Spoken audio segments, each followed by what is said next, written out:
Gideon, Moses, Jeremiah. The first time God came to them with a mission, the first time they was commissioned to do something, look at how they responded. I don't know if I'm fit to do that. Moses, I'm scared. I'm scared. I have a stuttering problem.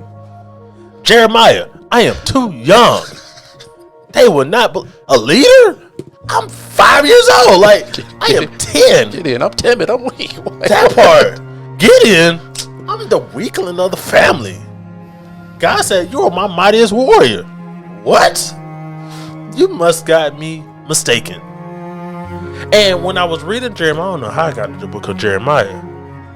And everybody wasn't like that, because you have the Elijahs, you had the Nehemiah who felt the burden and stood into what was led. So it wasn't everybody that had that limit themselves to their handicap. And that's what, when I was reading Jeremiah, I was like, this sounds like the response that Gideon had in Judges. This sounds like the response Moses had in Exodus. Mm-hmm. And it made me think about, we as a people, you have to at some point stop living behind your handicap. Because a lot of times your handicap is mental and not physical.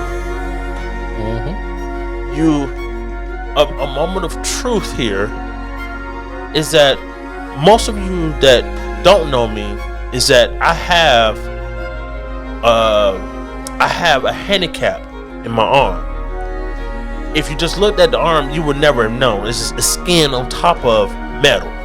So there are pieces around my arm that is not bone. There's no joints, there's no bone, it's not there. It is what you will find on aisle 12 at Home Depot. Bolts and screws. Literally. This happened, let me give you some details here. This happened in 2017. 7 years ago. It took me all of 7 days ago to truly step into my value, my spiritual value for God. Because there's a lot of times that even my wife will remind me, Ricky, stop talking like that. Yes, physically I had to learn a new way of doing things. To have a partial metal elbow or a metal arm type thing there's certain things you just can't do, or you can't do as well as you did before. And there's a lot of times that I would get depressed and be in a mental state because of the new limitations that comes with this. I give way more respect with people that has arthritis. When it get cold and it's raining, and don't let it be cold rain, hey, they are being tortured. So think about that times 10. It is crazy. And I'm not the person to stay doped up on pills or Tylenol or whatever. So I just embrace it, right?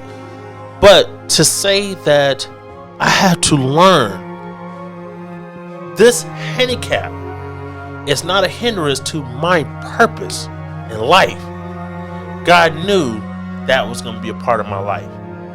But my purpose, my anointing is not tied to my handicap.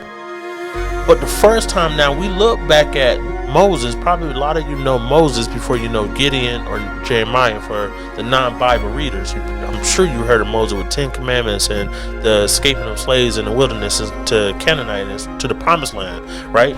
You know, the first thing that came out their lips or their mouths is that I have a handicap, you cannot use me. God want me to tell you that he can use you no matter what you have going on in your life. He was qualified when he called you. He foreknew you before you was born. There's a birthmark on your life, your spirit, that gives you a superpower. And there's a lot of you that have yet to step into that superpower that make you so significant. So significant to where there's somebody that cannot move to their capacity until you get into your capacity.